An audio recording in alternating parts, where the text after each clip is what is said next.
Hello বন্ধুরা, এখন আমরা বিন্যাস সম্পর্কিত বিশেষ গাণিতিক সমস্যার পঞ্চম টাইপের ম্যাথ নিয়ে তোমাদের সাথে আলোচনা করব।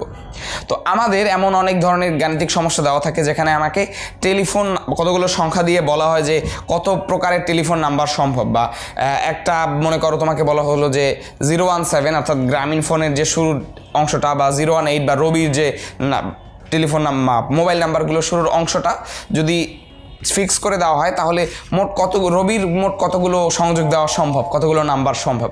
সো এই ধরনের বিষয়গুলো আমরা যখন দেখি তখন এই ধরনের ম্যাথগুলো করার জন্য আমরা কিন্তু আমাদের যে সাধারণ যে বিন্যাসের সূত্র যে ফ্যাক্টোরিয়াল দিয়ে সেটা কিন্তু ব্যবহার করতে পারি না।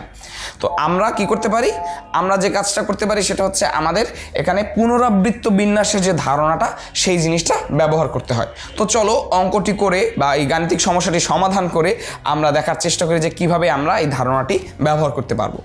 তো আমাকে বলা হচ্ছে যে টেলিফোন ডায়ালে 0 থেকে 9 পর্যন্ত লেখা থাকে। ভালো কথা, আমরা সবাই জানি যদি রাঙামাটি শহরের টেলিফোনগুলি 5 অঙ্ক বিশিষ্ট হয় তবে ওই শহরে কতটি টেলিফোন সংযোগ দেওয়া যাবে যেখানে 0 দ্বারা কোনো টেলিফোন নাম্বার শুরু হবে না। অর্থাৎ আমার 0 থেকে 9 পর্যন্ত 10টি অঙ্ক দেওয়া আছে। খেয়াল রাখবে 0 থেকে 9 পর্যন্ত কিন্তু 10টি অঙ্ক। যদি রাঙামাটি শহরের টেলিফোনগুলো 5 অঙ্ক বিশিষ্ট হয় তাহলে কতগুলো টেলিফোন সংযোগ দেওয়া যাবে যেখানে 0 দ্বারা কোনো টেলিফোন নাম্বার শুরু হবে না। তো এই অঙ্কটি আমরা কিভাবে সমাধান করতে পারি, তো খেয়াল করো, আমরা আসলে প্রথমে বোঝার চেষ্টা করি যে কিভাবে করব। এখানে আমার মোট অঙ্ক কতটি দেওয়া আছে, আমাকে 0 থেকে 9 পর্যন্ত, অর্থাৎ 0 থেকে 9 পর্যন্ত, 0 থেকে 9 পর্যন্ত আমার 10টি এন, এটা হচ্ছে এন, মূলত এন সমান সমান 10টি অঙ্ক রয়েছে, 10টি অঙ্ক রয়েছে। 0 to 9 পর্যন্ত আমরা দেখেছি যে এখানে 10টি অঙ্ক রয়েছে। এই 10টি অঙ্ক থেকে আমাকে কি করতে হবে, 5 অঙ্ক বিশিষ্ট টেলিফোন নাম্বার করার জন্য আমাকে কি করতে হবে, আমাকে 5টি অঙ্ক নিতে হবে। কিন্তু আমাকে আবার শর্ত জুড়ে দেওয়া হয়েছে যে একদম শুরুতে টেলিফোন নাম্বার 0 হবে না। তো আমরা আমাদের বোঝার সুবিধার্থে একটা ছবি এঁকে নেই। এই ছবিগুলো খুব কাজে, তোমরা যদি অঙ্ক কোনো সময় বুঝতে অসুবিধা হয় তোমরা প্রয়োজনে নিজেরাও একটু ছবি চিন্তা করে বা বিষয়টির বিন্যাসটি চিন্তা করে বা বিষয়টি একটু ভেঙে ভেঙে চিন্তা করে কিন্তু তোমরা অঙ্কটা বুঝে নিতে পারো এবং তারপরে দেখবে যে তোমার সেই সমস্যাটা সমাধান করতে বেশ সুবিধা হচ্ছে। তো এখানে আমার 5টা ঘর প্রয়োজন, 1 2 3 4 5, 1 2 3 4 5। সো আমাকে বলা হচ্ছে 5 অঙ্ক বিশিষ্ট টেলিফোন নাম্বার আমাদের পেতে হবে। তো 5 অঙ্ক বিশিষ্ট টেলিফোন নাম্বার যদি আমরা পেতে চাই, আমাকে বলা হয়েছে আবার সাথে সাথে যে শুরুতে 0 থাকা যাবে না। তো আমার এখানে দেখতে পাচ্ছি যে প্রথম ঘরের কথা চিন্তা করি, এখানে আসলে আমাকে 0 থেকে 9 পর্যন্ত 10টি অঙ্কই ব্যবহার করতে পারবো না, আমরা 0 ব্যবহার করতে পারবো না। আমরা 1 থেকে 9 পর্যন্ত 9টি অঙ্ক এখানে ব্যবহার করতে পারবো। অর্থাৎ এখানে আমরা কি পাবো, এখানে আমরা পাবো 9টি অঙ্ক ব্যবহার করতে। কিন্তু এই যে 2 3 4 5 এই 2 নাম্বার 3 নাম্বার 4 নাম্বার 5 নাম্বার যে ঘরগুলো রয়েছে, এই বাকি এই ঘরগুলো বা এই স্থানগুলো কিন্তু প্রত্যেকেই এই 10টি অঙ্কের যে কোনো অঙ্ক দ্বারা গঠিত হতে পারে। কেন? কারণ খেয়াল করো, আমরা টেলিফোন নাম্বারে কিন্তু দেখেছি একই ডিজিট বা একই অঙ্ক একাধিকবার থাকে। অনেকে নাম্বারে দেখবে যে 5টা 5 একবারে একটানা রয়েছে এবং আমরা অনেক নাম্বারে দেখেছি আমরা। সুতরাং টেলিফোন নাম্বারের ক্ষেত্রে এই অঙ্কগুলো পুনরাবৃত্ত হতে পারে, তাই আমরা এখানে আমাদের সেই ফ্যাক্টোরিয়ালের ধারণাটা ব্যবহার করার প্রয়োজন বোধ করব না, আমরা এখানে পুনরাবৃত্ত বিন্যাসের ধারণা ব্যবহার করব। তাই এখানে কত উপায়ে অঙ্ক বসতে পারে, এখানে 10টি অঙ্কের 10টি বসতে পারে এবং 10 ভাবে বসতে পারে। হয় 1 বসবে, নয় 0 বসবে, নয় 2 3 4 5 6 7 8 9, এইভাবে 10টি যে কোনো একটি বসতে পারে। একইভাবে তৃতীয় ঘরের ব্যাপারেও আমাদের কোনো আসলে এরকম শর্ত নেই যে এখানে 0 বসতে পারবে কি পারবে না, বা এখানে যা বসেছে এখানে তাও বসতে পারবে না, এমন কিছু নেই।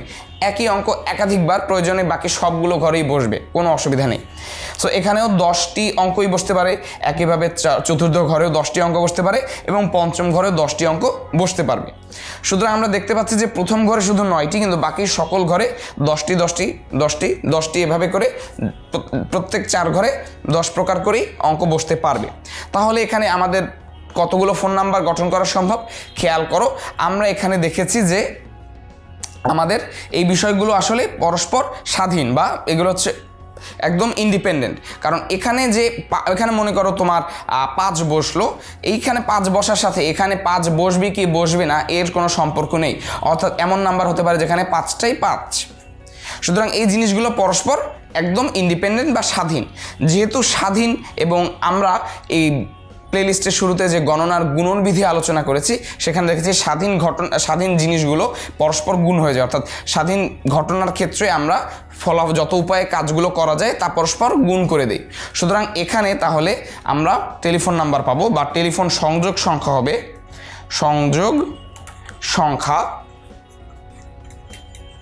টেলিফোন সংযোগ সংখ্যা কি পাবো 9 × 10 × 10 × 10 × 10, অর্থাৎ 4 বার 10 গুণ থাকবে আর প্রথমে একবার 9 গুণ থাকবে। অর্থাৎ থেকে লেখা যায় 9 × 10⁴। এখন আমরা একটু মনে করে দেখি আমাদের পুনরাবৃত্ত বিন্যাসের সূত্র কি ছিল। সেটা ছিল n⁻r।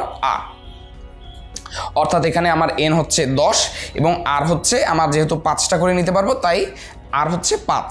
তাই আমরা যদি শুরুতেই একদমই পুনরাবৃত্ত বিন্যাসের সেই সূত্রটা ব্যবহার করতাম তাহলে আমরা সহজেই লিখে ফেলতে পারতাম যে এটা হচ্ছে 10⁵।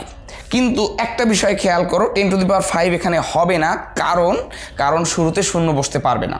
সুতরাং শুরুর জন্য আমাকে 9 স্থির করে ধরে নিতে হবে এবং বাকি 4টি ঘরের জন্য আমরা কিন্তু এই সূত্রটি ব্যবহার করতাম এবং তখন আমাদের হতো 9 × 10⁴।